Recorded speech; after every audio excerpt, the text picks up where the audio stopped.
Hello বন্ধুরা, নতুন একটা ব্লগে তোমাদের সবাইকে স্বাগত। তোমরা সবাই কেমন আছো? আশা করছি ভালো আছো, আমিও ভালো আছি। তো আজকে বিকেলবেলা তোমার দাদার সাথে বেরিয়ে পড়েছি। কোথায় যাচ্ছি? যাচ্ছি হচ্ছে বদরের দই খেতে। সবাই বলছে বদরের নাকি দইটা খুব নাম করা। আগে আমি কখনো খাইনি, তাই দুজনে মেনে বেরিয়ে পড়েছি ছুটির দিনে বিকেলবেলা।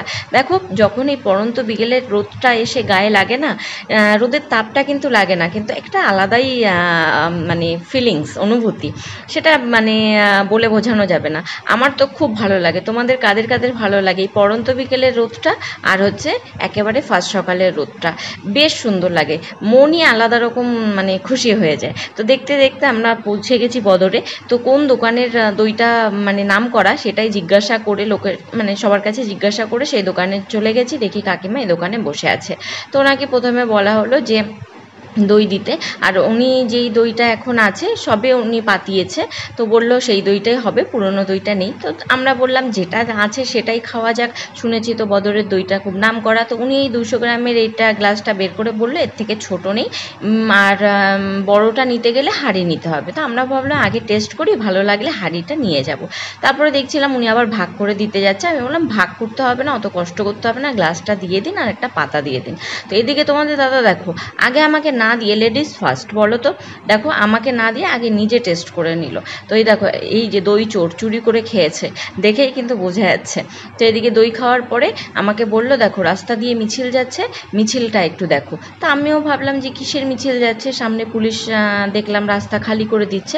তারপরে ভাবলাম যে হ্যাঁ, চারিদিকে যেই মানে প্রতিবাদী মিছিলটা, এখানের মহিলা যারা আছেন তারা হয়তো আজকেই বের করেছে।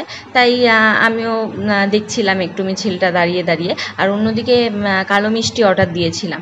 আমি এদিকে মিছিল দেখছিলাম, ব্যস্ত ছিলাম, অন্যদিকে কালো মিষ্টি খাওয়া শুরু করে দিয়েছে। আমি পিছনের দিকে না ঘুরলে তো আমার মিষ্টি দুটোও খেয়ে নিত। আর মিষ্টিগুলো কিন্তু বেশ গরম গরম ছিল, সবে বানানো হয়েছিল আর খুব নরম ছিল, খেতে খুব সুন্দর লাগছিলো। আর গরম মিষ্টিতে না মিষ্টিটা একটু কম লাগে, সেটাই আমি মুখে দিয়ে বলছিলাম যে পুরো গরম আর তেমন নরম। তো মিছিল তো চলে গেছে, এইদিকে দেখো বাঙালিরা এবার বসে পড়েছে হচ্ছে দুজনে মিলে আলোচনা করতে। তো এই যে কাকিমাটা বলছিল আর ইনি বক্তা হয়ে, শ্রোতা হয়ে শুনছিল। এইবার আর বলছে আমি শুনবো না, এবার আমি বক্তৃতা দেবো। তো বক্তৃতা দিয়ে একটা দইয়ের ভার নিয়ে আমরা বেরিয়ে পড়েছি। আসার সময় তো ভালোই রোদ ছিল, যাওয়ার সময় একটু সন্ধে হয়ে গেছে।